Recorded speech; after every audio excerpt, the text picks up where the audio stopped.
वारिस शाह लताड़ी दे पे माड़े नहीं चलदा बस लाचार होके। हजरत वारिस साहब दा ने कलाम पढ़िया है तो बड़ा सोहना पढ़िया है। इस वास्ते बाबा जी वारिस शाह सरकार जिहड़े ने मेरे आइडियल ने, ते इस वास्ते बाबा जी वारिस शाह सरकार दा जिहड़ा भरेवा है मैं फिर उन्होंने कापी किया। फिर मैं BSc डबल मैं स्टैंड छड्ड के BA पंजाबी किया, फिर MA पंजाबी किया। दसो जिहड़े पंजाबी बोलने देंदे बच्चों नूं घर च स्कूल च इन्हां बारे च तुसीं की कहना चाहोगे? जरूर बोलना चाहिए जी कि जिहड़ी चीज़ तुहानूं अपनी माँ बोली च समझ आ सकती है ना, दुनिया की किसी जबान तुसीं नहीं समझ सकते, भावें लहिंदा पंजाब है भावें चढ़दा पंजाब है। अस्सलाम वालेकुम नाज़रीन, तुसीं वक्त साडे YouTube चैनल ते मैं आपका दर्द कदीर जंगीरात। नाज़रीन जैसा कि हम दसदा हां कि अज असीं इत्थे आए होए हां कज़ाफी स्टेडियम जिथे विसाखी का बड़ा वड्डा मेला लगा है, जिंदे च दुनिया भर तो सरदार ते सार कोई आया है मेला अटेंड कर रहे हैं। नाज़रीन जैसे कि तुहानूं असीं दसदे रहिए कि साडे नाल एक शख्सियत मौजूद है, बहुत मशहूर शख्सियत मौजूद है जो हजरत वारिस साहब दा ने कलाम पढ़िया है तो बड़ा सोहना पढ़िया। आइए नाज़रीन असीं उन्हां नाल गल करने, सब तो पहले तो उन्हां दा नाम जानने की कोशिश करांगे। अस्सलाम वालेकुम। वालेकुम अस्सलाम। क्या हाल है? ठीक हो जी, अल्लाह दा शुक्र। तुहाडा नाम की है? हसनैन अकबर। अच्छा हसनैन अकबर साहब, तुसीं सानूं दसो जो तुसीं अंदर पढ़िया है कलाम ਉਹ ਤੁਹਾਨੂੰ ਕਿਹੜਾ ਜਜ਼ਬਾ ਤੁਹਾਡੇ ਚ ਪੈਦਾ ਹੋਇਆ ਕਿ ਪੜ੍ਹਨਾ ਜਾ ਕੇ ਵਿਸਾਖੀ ਮੇਲੇ ਚ? बाबा जी वारिस शाह सरकार वो शख्सियत ने उन्हें अपनी किताब च हर मौजू लिखिया, जिस वेले जाके मैं माहौल नूं देखिया फौरन मेरे ज़हन ने किया कि इत्थे यह कलाम पढ़ना चाहिए, मैं पढ़ सकदा। अच्छा ਤੁਹਾਨੂੰ ਇਹ ਸਾਰੇ ਕਲਾਮ ਆਉਂਦੇ ਨੇ ਕਿ ਕੀ ਆਉਂਦਾ? बाबा जी की पूरी किताब मेरे कोल मौजूद है, कुछ मैनू ज़बानी याद है, जिहड़े नहीं याद वैसे सानू पता होंदा भी फलाना शेर फलानी जगह लिखिया उथों खोल के ते पढ़ लईदी है।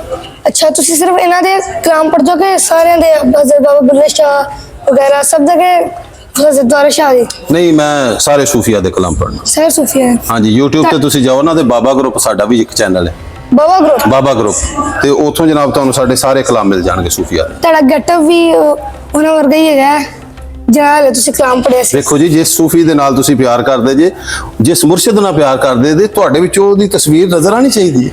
हाँ जी। इस वास्ते बाबा जी वारिस शाह सरकार जिहड़े ने मेरे आइडियल ने, ते इस वास्ते बाबा जी वारिस शाह सरकार दा जिहड़ा भरेवा है मैं फिर उन्होंने कापी किया। ਤੁਸੀਂ ਸੇਮ ਉਹਨਾਂ ਵਰਗੇ ਲੱਗਦੇ ਹੋ ਇਸ ਟਾਈਮ। बस जी ये ते तुहाडी निगाह है, बाकी बाबा जी वारिस शाह सरकार दे जिहड़े कदमां दी धूड़ है मैं ते ओहदे वर्गा भी नहीं। अच्छा ਤੇ ਮੈਨੂੰ ਇਹ ਦੱਸੋ ਜਿਹੜਾ ਤੁਸੀਂ ਅੰਦਰ ਪੜ੍ਹਿਆ ਹੈ ਉਹ ਤੁਸੀਂ ਬੜਾ ਸੋਹਣਾ ਪੜ੍ਹਿਆ, ਇਹਦੇ ਬਾਰੇ ਤੁਸੀਂ ਕੀ ਕਹਿਣਾ ਚਾਹੋਗੇ? मैं ਉਹਦੇ ਬਾਰੇ ਇਹ ਕਹਾਂਗਾ ਕਿ ਜਿੰਨੇ ਸਾਡੇ ਬੱਚੇ ਨੇ ਇਹ सूफीज़म वाले पासे आउण, सूफिया दे कलाम वाले पासे आउण, पंजाबी माँ बोली अपने घर बोलन, एक दूजे दे नाल भी बोलन ते अदब भी आवेगा, फिर ये भी पता लगेगा कि सूफिया ने की लिखा है, बंदे दी अकल और दानिश ये भी जी ज़्यादा होगी। ਤੇ ਹੁਣ ਤੁਸੀਂ ਇਹ ਦੱਸੋ ਜਿਹੜੇ ਪੰਜਾਬੀ ਬੋਲਣੇ ਦਿੰਦੇ ਬੱਚਿਆਂ ਨੂੰ ਘਰ 'ਚ ਸਕੂਲ 'ਚ ਇਹਨਾਂ ਬਾਰੇ 'ਚ ਤੁਸੀਂ ਕੀ ਕਹਿਣਾ ਚਾਹੋਗੇ? ਜ਼ਰੂਰ बोलना चाहिए जी कि जिहड़ी चीज़ तुहानूं अपनी माँ बोली च समझ आ सकती है ना, दुनिया की किसी जबान तुसीं नहीं समझ सकते। इस वास्ते मैं हुकूमत पाकिस्तान नूं, हुकूमत पंजाब नूं खसूसी तौर पर कहांगा कि पंजाब दे विच पंजाबी जबान लाजमी होनी चाहिए पहली जमात तो। ਤੇ ਪੰਜਾਬੀ ਦਾ ਕੋਈ ਸਬਜੈਕਟ ਵੀ ਹੋਣਾ ਚਾਹੀਦਾ ਤੁਹਾਡੇ ਖਿਆਲ 'ਚ? बेटा पंजाबी का सब्जैक्ट ही है ना, जो मैं कह रहा कि पंजाबी जबान की किताब या मजमून होना चाहिए, वो सब्जैक्ट ही है। हाँ जी, तो तुसी बड़ा सोहना पढ़िया, सुनाओ हसन, थोड़ा कुछ सुना दे।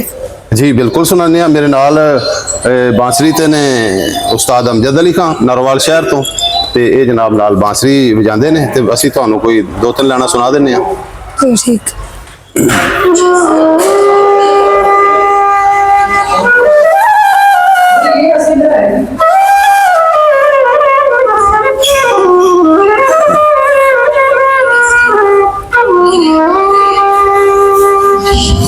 साग माड़ियां देखो लैन डाडे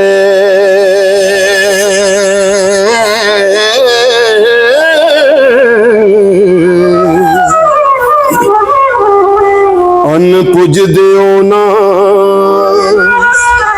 बोल देनी नहीं चलदा बस लाचार होके मोए सप वांगू विस कोल देने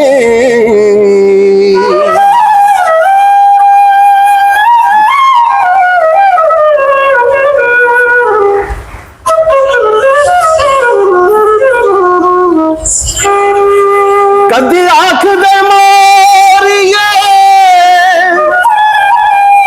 ਆਪ ਮਰੀਏ,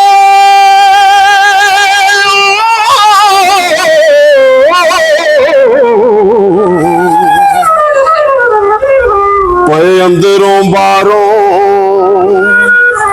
ਢੋਲ ਦੇਨੀ, ਗੁਣ ਮਾੜਿਆਂ ਦੇ ਸਭੇ ਰਹਿਣ ਵਿੱਚ,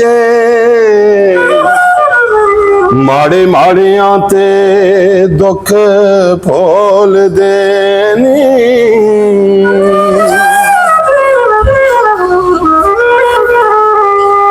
ਸ਼ਾਨਦਾਰ ਨੂੰ ਕਰੇ ਨਾ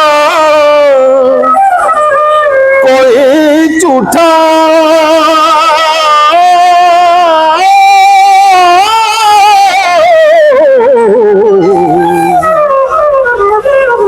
ਝੂਠਾ ਕਰ ਕੰਗਾਲ ਨੂੰ ਢੋਲ ਦੇਨੀ,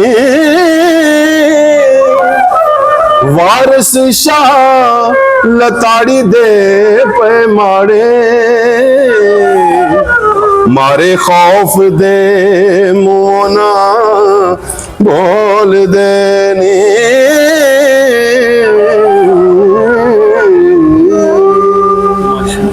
ਸਾਨੂੰ ਬੜਾ ਸੋਹਣਾ ਗਾਉਂਦਾ, ਤੁਹਾਡੀ ਆਵਾਜ਼ ਵੀ ਬੜੀ ਸੋਹਣੀ ਹੈਗੀ। ਅੱਲਾਹ ਤਾਲਾ ਤੁਹਾਨੂੰ ਵੀ ਜ਼ੌਕ ਦੇਵੇ, ਔਰ ਤੁਹਾਡੀ ਵੀ ਆਵਾਜ਼ ਬੜੀ ਸੋਹਣੀ, ਤੁਸੀਂ ਕੋਸ਼ਿਸ਼ ਨਹੀਂ ਕਰਦੇ। ਅੱਛਾ ਮੈਨੂੰ ਇਹ ਦੱਸੋ, ਇਹ ਜਿਹੜੇ ਹੁੰਦੇ ਨੇ ਤੁਹਾਡੇ 'ਚ ਅਚਾਨਕ ਆਇਆ ਕਿ ਤੁਸੀਂ ਜਾ ਕੇ ਗਾਓਗੇ, ਤੁਸੀਂ ਕਨਫਿਊਜ਼ ਨਹੀਂ, ਕਿਉਂਕਿ ਅਕਸਰ ਲੋਕ ਹੁੰਦੇ ਨੇ ਜਿਹੜੇ ਸ਼ਰਮਾ ਜਾਂਦੇ, ਕਨਫਿਊਜ਼ ਹੁੰਦੇ ਨੇ। ਬੇਟਾ ਕਨਫਿਊਜ਼ ਹੋਣ ਵਾਲੀ ਕਿਹੜੀ ਗੱਲ ਏ? ਅਸੀਂ ਕਿਹੜਾ ਕੋਈ ਗਲਤ ਕਿਸਮ ਦੀ ਗੱਲ ਕਰ ਰਹੇ ਹਾਂ? ਜਦੋਂ ਤੁਸੀਂ ਹੱਕ ਦੀ ਗੱਲ ਕਰਦੇ ਜੇ, ਸੱਚੀ ਗੱਲ ਕਰਦੇ ਜੇ, ਸੂਫੀਆ ਦੀ ਗੱਲ ਕਰਦੇ ਜੇ, ਤੇ ਫਿਰ ਦਿਲ ਦੇ ਨਾਲ ਤੇ ਧੜੱਲੇ ਦੇ ਨਾਲ ਕਰਨੀ ਚਾਹੀਦੀ ਹੈ। ਉਹ ਤੇ ਉਹਨਾਂ ਨੂੰ ਡਰਨਾ ਚਾਹੀਦਾ ਜਿਨ੍ਹਾਂ ਦਾ ਪੈਗਾਮ ਗਲਤ ਹੈ। ਸਾਡਾ ਤੇ ਪੈਗਾਮ ਹੀ ਸੁੱਚਾ ਔਰ ਸੱਚਾ ਹੈ, ਅਸੀਂ ਡਟ ਕੇ ਦਿੰਨੇ ਔਰ ਦੇਵਾਂਗੇ।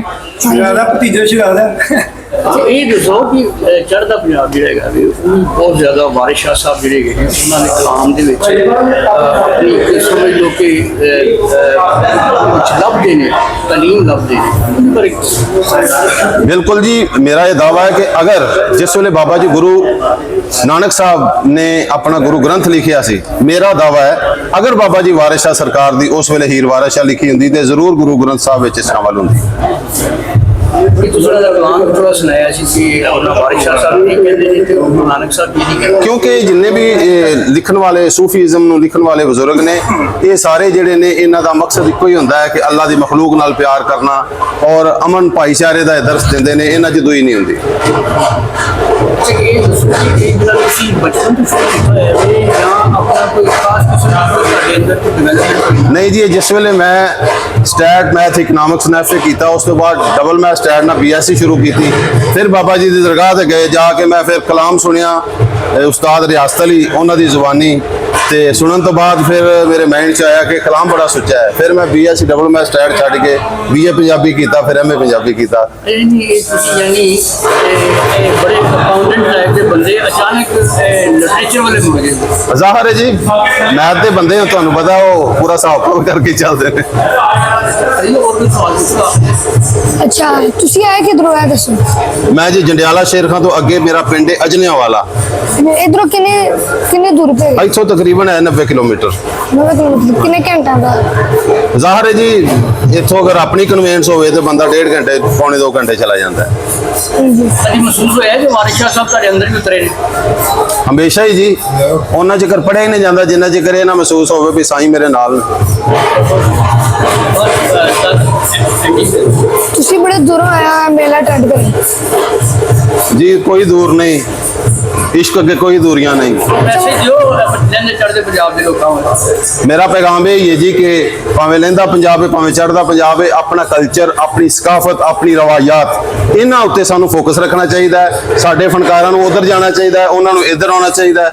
ਔਰ ਜਿਵੇਂ ਸਾਡੇ ਮਾਂ ਬੋਲੀ ਪੰਜਾਬੀ ਦੇ ਤਿਉਹਾਰ ਨੇ, ਵਿਸਾਖੀ ਦੇ ਤਿਉਹਾਰ ਨੇ, ਜਾਂ ਹੋਰ ਵੀ ਇਸ ਤਰ੍ਹਾਂ ਦੇ ਜਿੰਨੇ ਸਾਡੇ ਹਮ ਆਹੰਗੀ ਵਾਲੇ ਤਿਉਹਾਰ ਨੇ, ਸਾਨੂੰ ਮਿਲ ਕੇ ਮਨਾਉਣੇ ਚਾਹੀਦੇ ਨੇ। ਅੱਛਾ ਮੈਨੂੰ ਇਹ ਦੱਸੋ ਜ਼ਰਾ ਕਿ ਤੁਸੀਂ ਸਿਰਫ ਕਲਾਮ ਪੜ੍ਹਦੇ ਹੋ ਕਿ ਤੁਹਾਨੂੰ ਕੋਈ ਸਿੰਗਿੰਗ ਵਗੈਰਾ ਵੀ ਹੈਗੀ ਆਉਂਦੀ ਹੈ? ਨਹੀਂ ਬੇਟਾ, ਮੈਨੂੰ ਸਿੰਗਿੰਗ ਕੋਈ ਨਹੀਂ ਆਉਂਦੀ। ਮੈਂ ਤੇ ਸੂਫੀਆ ਦਾ ਬਸ ਪੈਗਾਮ ਦੇਣਾ, ਮਾੜਾ ਚੰਗਾ ਜਿਵੇਂ ਦਾ ਕਿਸੇ ਨੂੰ ਲੱਗੇ। ਬਾਕਾਇਦਾ ਮੈਂ ਮੌਸੀਕੀ ਕੋਈ ਨਹੀਂ ਸਿੱਖੀ, ਕਿਉਂਕਿ ਮੇਰਾ ਸ਼ੁਭ ਐਜੂਕੇਸ਼ਨ ਹੈ ਗਵਰਨਮੈਂਟ ਹਾਇਰ ਸੈਕੰਡਰੀ ਸਕੂਲ ਅਜਨੇਵਾਲ ਵਿੱਚ। ਮੈਂ 16ਵੇਂ ਸਕੇਲ 'ਚ ਉਸਤਾਦ ਹਾਂ, ਮੈਂ ਬੱਚਿਆਂ ਨੂੰ ਪੜ੍ਹਾਉਣਾ ਵਾਂ ਅੱਛਾ ਤੁਸੀਂ ਟੀਚਰ ਵੀ ਹੈਗੇ ਹੋ? ਜੀ। ਤੇ ਇੱਥੇ ਹੀ ਜਨਾਬ Thank you. ਬਹੁਤ ਸ਼ੁਕਰੀਆ। ਨਾਜ਼ਰੀਨ ਜੈਸਾ Right now and press the bell icon. Never miss an update.